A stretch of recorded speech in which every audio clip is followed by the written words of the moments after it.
Tu me stresses avec tes bruits de clavier. Tu me saoules. Franchement, t'abuses. T'as les sabots à la place des mains ou quoi? Aïe, le chacal est en pleine chacalitude.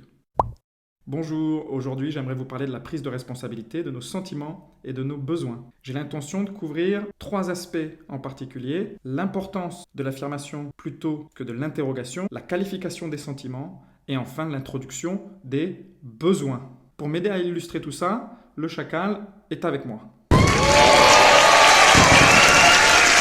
Imaginons une situation d'open space où vous partagez votre bureau avec votre collègue chacal. Chacal, tu as l'air contrarié aujourd'hui. Chacal, montre-nous comment tu fais pour exprimer tes sentiments.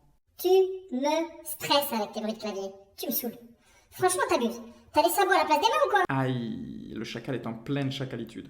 Lorsqu'un chacal est en souffrance, il n'est pas en mesure de prendre la responsabilité de ses sentiments et besoins.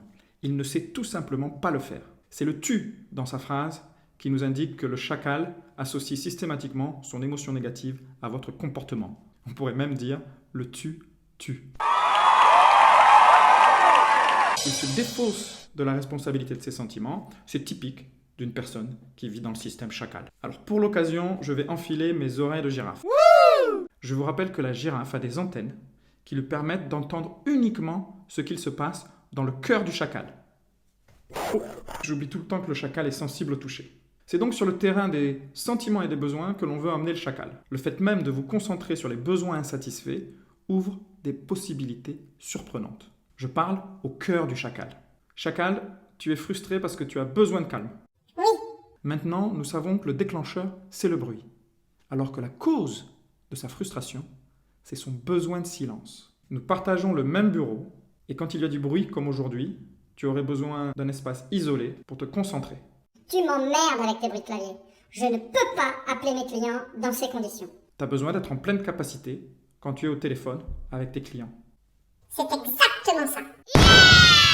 Parce que vous voyez que lorsque vous vous concentrez sur les sentiments et besoins du chacal, cela atténue de fait l'intensité de ses émotions et ouvre des perspectives différentes. J'avais 1000 occasions d'aggraver le conflit. J'aurais pu réagir avec ma colère. Hé, t'as du culot, dis donc! Moi aussi je travaille dans ce bureau. Seulement je ne le fais pas, parce qu'avec mes oreilles de girafe, je vois bien que je ne suis pas la cause de son problème. La cause de son problème, c'est son besoin à lui.